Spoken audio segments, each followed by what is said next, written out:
This is the VOA Special English Economics Report. European finance ministers agreed to loan Greece about $172 billion at a meeting in February in Brussels. Luxembourg's Prime Minister, Jean-Claude Juncker, announced the agreement. After a meeting of at least, 13 or 14 hours, we have reached a far-reaching agreement on Greece's new program and private sector involvement that will lead to a very significant debt reduction for Greece. Under the plan, Greece's private creditors will lose more than half of the face value of their investments. The agreement also means the country will receive its second financial rescue in less than 2 years. The new loans will likely let the Greek government make a $19 billion payment on its debt by March 20th. Now, Greece must negotiate the terms of its loans with individual banks and other investors. But these creditors will have to hurry. Greece can dictate its own terms once it reaches agreement with 2/3 of its creditors. Not everyone believes Greece will be able to repay its loans. The Fitch Financial Services Company cut the credit rating of Greece.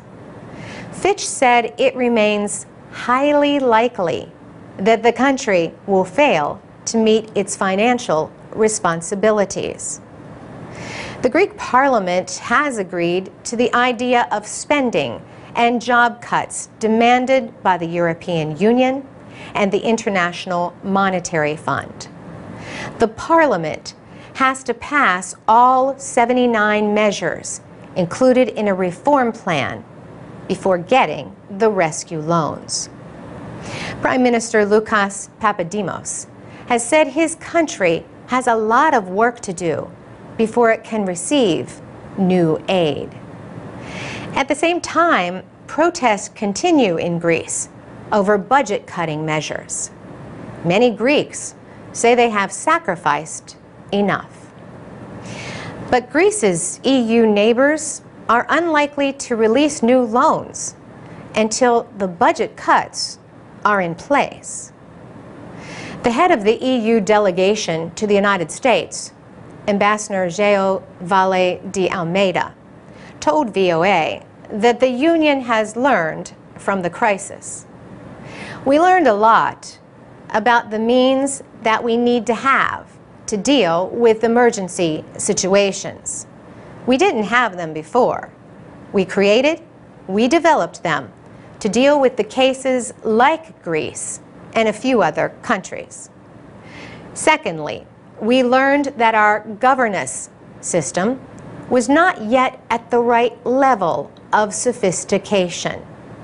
And we are, in fact, changing a lot. If not, there is a small revolution going on inside the euro area in the way we deal with what we call the economic governance. There is a lot being changed. For VOA Special English, I'm Carolyn Presutti.